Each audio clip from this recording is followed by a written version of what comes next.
Okay, so I'm going to continue. Chapter 1 is next. The part that I just read was just like the preview before the actual story starts.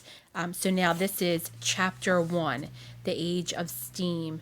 And we have a special guest today while I'm reading. Say hi, Addie.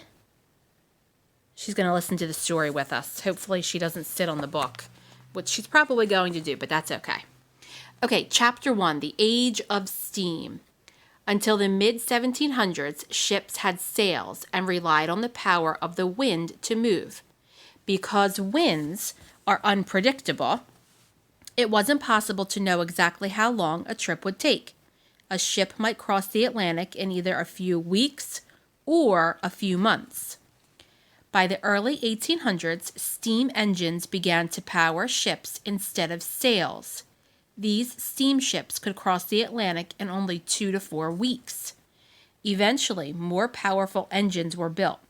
A steamship with a powerful engine could cross the ocean in just 10 to 14 days. Steamships grew in size over the years. They became known as ocean liners because they traveled the same route or line regularly. Okay, These lines were like invisible roads across the ocean. For rich passengers, crossing the Atlantic on an ocean liner was like being on a vacation. They enjoyed fine meals and luxurious cabins, which means that they were really fancy. They had a lot of fancy furniture, and they ate really fancy dinners. For poor immigrants in the tight quarters of third class, the voyage offered the chance to leave their home countries and start new lives in the United States. Millions of immigrants came to America from Europe during the late 1800s and early 1900s on enormous steamships. At the end of the 19th century, 2 British shipping companies, the White Star Line and the Cunard Line, were in fierce competition with each other.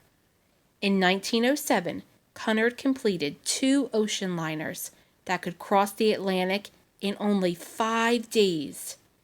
How could the White Star Line show up Cunard? They couldn't make a faster ship. That wasn't possible. But could they make a bigger one? What do you think? Do you think they could make a bigger ship? They probably could. Think about what they were trying to do. So these 2 ocean liners, or these 2 companies, were in like competition with one another. They wanted to see who could build the biggest and the fastest.